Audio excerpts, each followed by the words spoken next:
Comment me débloquer ou débloquer mon problème de multipotentiel ou de zèbre?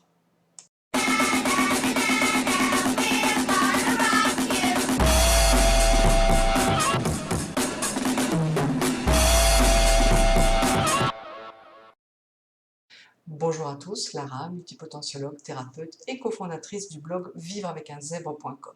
Je poursuis donc les vidéos et je vais un peu plus loin encore aujourd'hui avec cette petite remarque de début pour bien vous préciser que les vidéos que je tourne sont avec l'intention de décortiquer de manière de plus en plus fine et de plus en plus profonde la mécanique qu'il y a quand on se découvre zèbre multipotentiel hypersensible une fois l'âge adulte atteint, c'est-à-dire qu'on a passé toute une partie de notre vie avec une mauvaise lecture ou une lecture un peu à côté de soi parce que nous avons grandi dans une société, dans une éducation qui ne nous correspondait pas totalement, ou en tout cas qui ne respectait pas totalement notre manière naturelle de fonctionner.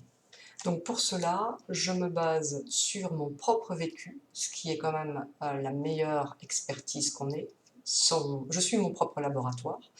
Je me base sur l'expérience avec mon zèbre de mari, donc ça aide aussi de vivre depuis 20 ans avec un zèbre qui s'ignorait, parce qu'il fonctionne également, enfin il fonctionne différemment de moi, et je me base de plus en plus maintenant de la confrontation que j'ai tous les jours avec des zèbres et multipotentiels qui viennent me consulter pour se faire accompagner et pour que je les aide à se débloquer. Donc en fait, en gros, tout ce travail présentement que je fais avec vous et celui que je vais essayer de vous faire passer de manière le plus pédagogique possible est de bien comprendre que la recherche de savoir qui je suis, qui suis-je, puisque quand on se découvre multipotentiel, ben, on se trouve à un moment donné à se poser des questions, à se dire, bon, ben, si j'ai vécu une partie de ma vie sans savoir exactement comment je fonctionnais, donc aujourd'hui, qui suis-je? C'est quand même une question d'identité profonde et qui anime la majorité des personnes qui se découvrent. Donc ce qui suis-je va pouvoir être travaillé dans la profondeur à partir du moment où on accepte d'être quelque part avec un rôle de traducteur, d'interprète, d'enquêteur, pour vraiment lire la façon dont on a fonctionné et de le comparer à la norme, forcément. Comme je vous l'ai souvent dit dans les précédentes vidéos, on ne peut pas prendre connaissance, conscience de quelque chose si ce quelque chose est tout seul. Comme je vous disais, le noir par rapport au blanc, ou peu importe, par rapport au contraste, quoi, la relativité. Donc on est obligé, quelque part, sans partir dans l'histoire d'étiquette dont on a déjà parlé, de pouvoir comprendre et la norme, donc c'est-à-dire la majorité des personnes qui fonctionnent de manière plus séquentielle, et la multipotentialité. Donc on doit avoir un regard extérieur et de pouvoir vraiment enquêter là-dedans et prendre du recul par rapport à ça pour savoir si ça connecte avec nous et pouvoir s'y inscrire. Donc ce trajet-là, il est toujours le même. Donc il vous correspondra, quelles que soient vos particularités, parce qu'évidemment nous sommes tous uniques, entre guillemets, qu'on soit zèbre ou normopensant. On a un être humain, on est tous uniques.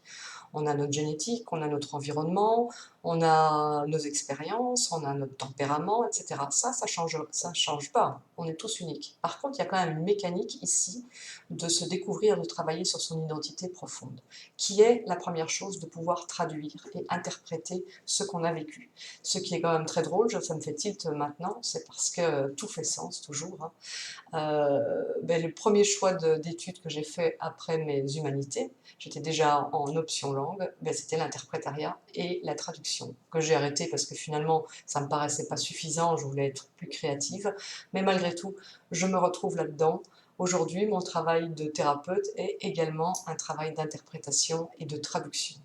Donc nous allons continuer et nous allons partir aujourd'hui sur ce blocage et la problématique, enfin le problème en général. Et je pars de ma propre expérience au moment où j'étais un petit peu perdue, c'est-à-dire totalement en crise, soyons clairs et francs, et où j'ai commencé à chercher des informations partout. C'est-à-dire, dès que je pouvais trouver quelque chose, bam, je scannais, hein, vous connaissez ça, donc je lis, de fil en aiguille, je me retrouve dans des endroits improbables. Tout ce que j'ai lu était intéressant. Tout ce que j'ai testé était intéressant. Mais n'allait jamais au bout. Parce que ça voyait toujours qu'un côté des choses et que je l'utilisais de manière, on va dire, théorique. Et en fait, jamais je n'arrivais à m'inscrire totalement ou à faire de ce que j'apprenais quelque chose pour moi. Donc je passais quand même toujours à côté. Donc ça c'est important, c'est que la connaissance extérieure et tout ce que vous allez pouvoir lire sur les zébrures, la multipotentialité, on peut parler sur le cerveau, les neurosciences, la psychologie, la sociologie, l'histoire, peu importe ce que vous allez pouvoir emmagasiner, ça ne suffira pas à comprendre comment on est, parce qu'il faut repartir, faire le chemin à l'envers et faire la part des choses. Et nous rentrons dans le vif du sujet, en tout cas de la vidéo, de ce que je voulais vous amener aujourd'hui. C'est difficile à admettre au début, mais la part des choses m'a amené à comprendre qu'en fait, ce qui anime profondément, le plus profondément un zèbre, un multipotentiel, est la question et non la réponse. Alors avec ça, ça nous fait une belle jambe. Mais ça veut tout dire, c'est très résumé, mais ça veut tout dire. C'est-à-dire que la manière dont on fonctionne, c'est ce qui nous allume, ce qui nous intéresse dans la vie. C'est la question, c'est le pourquoi. Derrière ce pourquoi, il y a une volonté qui est inscrite en nous de comprendre pourquoi les choses, pourquoi ça se passe comme ça, pourquoi la Terre est ronde, hein, peu importe. Mais c'est ça, c'est vraiment la clé de compréhension la plus profonde que j'ai trouvée du multipotentiel et du zèbre, c'est de pouvoir soi-même, par sa propre curiosité, aller chercher la compréhension des choses. Et donc quand on va, pour faire le lien, quand on va chercher des informations, effectivement ça nous alimente un tas de trucs, mais par rapport au travail sur soi et à la compréhension de la manière dont on fonctionne, ce ne sont pas les informations que l'on va prendre qui vont nous aider. Elles vont nous être, ça va être des outils, ça va être quelque chose qu'on va pouvoir utiliser, mais ça n'est pas suffisant. Quand on fait, par exemple, quand on est bloqué et qu'on va faire une psychothérapie, ce que j'ai fait, hein, j'ai fait quelques mois de psychothérapie à une période de ma vie où vraiment j'étais en stress total, après une grosse crise, je me suis régalée. Je me suis régalée avec le psychanalyste. J'étais vraiment allumée, tout ce qu'il me disait était intéressant, en plus il parlait de moi, donc c'était quand même, j'étais forcément intéressée. Mais derrière, en fait, ça ne servait quelque part à rien. Ça alimentait ma base de données, mais ça n'allait jamais plus loin. Parce que le côté mental, le côté analytique était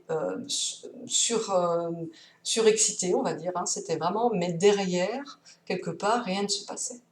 Parce que je n'allais pas plus loin et je n'arrivais pas à connecter totalement, à m'inscrire totalement dans ce qui était dit. Donc c'était trop superficiel. J'avais besoin finalement de le vivre et de le comprendre de l'intérieur pour pouvoir bouger les choses. Et c'est ça mon message aujourd'hui.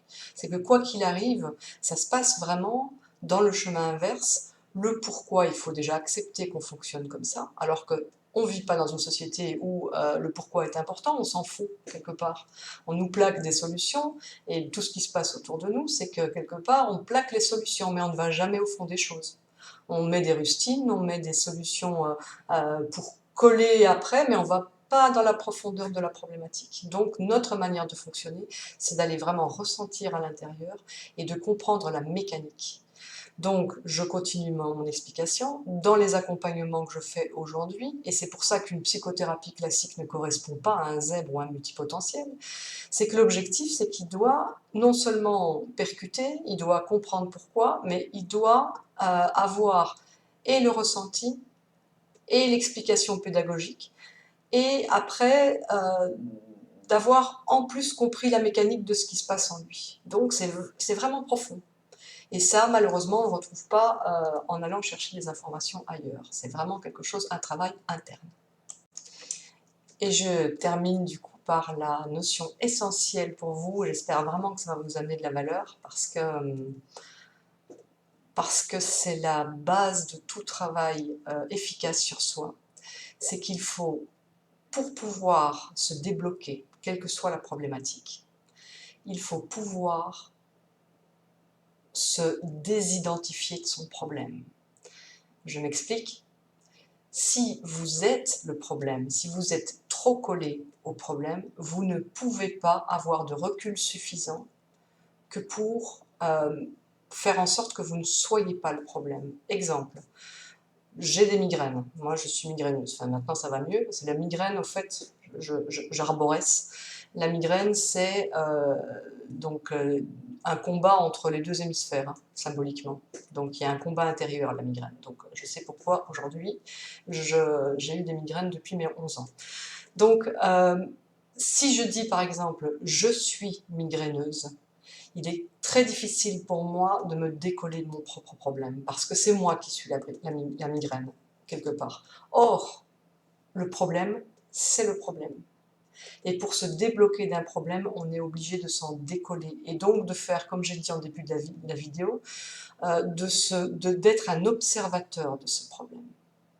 C'est obligatoire, parce que sinon on est trop collé et on ne peut pas éliminer, on ne peut pas s'éliminer totalement si on est le problème. On ne peut pas faire la part des choses, justement, cette fameuse part des choses. Donc il y a plusieurs façons de se débloquer d'un problème. La première, c'est de prendre du recul, d'avoir suffisamment, d'être pas totalement pris par ce problème pour pouvoir observer en soi, nommer ce problème pour s'en désidentifier. Et là, à ce moment-là, le problème, vous pouvez l'observer et faire comme si vous étiez avec quelqu'un d'extérieur, comme quand vous allez donner un conseil ou vous voyez la solution pour les autres.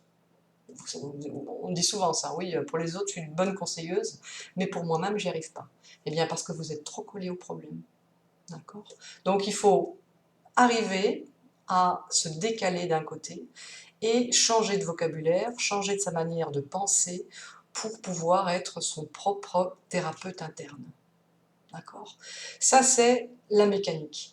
Par contre, il y a des périodes où on est vraiment trop collé au problème, où on est envahi, où l'énergie est plus basse, où on est fatigué, où on a eu la perte d'espoir, où on ne voit plus, parce qu'on est envahi, parce qu'on devient le problème. Et ça, tout le monde le rencontre, évidemment. Moi, je l'ai rencontré, c'est pour ça que j'étais chercher de l'aide et que je suis tombée sur les thérapies brèves, etc., etc. Donc, en fait, moi, ce que je fais en thérapie, c'est je suis la personne qui permet de éclairer le problème d'une manière extérieure. Donc, soit on le fait tout seul et on se décale d'un pas, 2 pas, 3 pas, mais on reste dans la même zone. Soit on a déjà fait le trajet comme moi, et là, par contre, j'éclaire le problème du dessus, puisque je vois où la personne se trouve sur son chemin. J'ai déjà fait ce chemin. Et là, ça permet, d'une part, de décoller la personne du problème, et puis ensuite, comme le problème est isolé, eh bien, on va pouvoir tourner autour. On va pouvoir tourner autour et on va pouvoir trouver une autre façon de voir les choses qui vont naturellement, finalement, résoudre le problème, mais pas par là où on pensait. Si on s'attaque directement au problème, en fait, ça ne sert à rien. Il faut changer d'axe, changer d'angle, changer de point de vue, et les choses se défont comme cela. Voilà, donc ça c'est vraiment par rapport à la problématique. Dernière chose importante, c'est la manière holistique de fonctionner. Nous sommes des personnes intenses qui lions le côté analytique, justement, le côté cognitif, réflexion, etc., toujours collé avec le côté affectif et hypersensibilité. Donc on est une espèce de monobloc, j'allais dire, et dans l'intensité. Donc, si vous travaillez qu'avec une thérapie qui ne s'axe que sur le problème, ça ne suffira pas. Si vous travaillez sur du coaching qui s'axe que sur les solutions, passage à l'action, ça ne suffira pas. En fait, l'idée, c'est de travailler de manière holistique, à la fois sur le problème, à la fois sur la solution. Et là, par contre, on voit finalement toute la mécanique et toute la systémique dans son ensemble. Et ça, c'est vraiment magique. Et on travaille évidemment les ressentis, l'émotion, l'hypersensibilité, tout ça doit être respecté dans un travail de thérapie avec un zèbre et un multipotentiel. Voilà, bon, j'espère que c'est pas trop long, mais je peux pas faire autrement parce que ça m'anime tellement. Si je vous coupe en vous donnant 3 clés par jour, pour ma part, ça ne m'intéresse pas. Donc voilà, ça c'est je me respecte. Je serais ravie évidemment que vous commentiez, que vous posiez des questions parce que ça alimente finalement les sujets. Et puis de voir aussi, ça ce sont des sujets que je vis, qui m'interpellent, mais vous en avez certainement des sujets chauds ou des choses un peu précises. Faites-le moi savoir, je vous ferai sans problème une vidéo là-dessus. Je vous souhaite une très belle journée en multidimension comme d'habitude. Donc n'oubliez pas de vous abonner à la chaîne YouTube pour être prévenu de la prochaine vidéo. Venez nous visiter sur le blog Vivre avec un zèbre ou sur la page Facebook, n'hésitez pas non plus. Comme ça, on va pouvoir être en interaction et c'est quand même plus sympathique que de parler toute seule. Je vous embrasse très fort et puis je vous dis à très bientôt pour une prochaine vidéo. Ciao!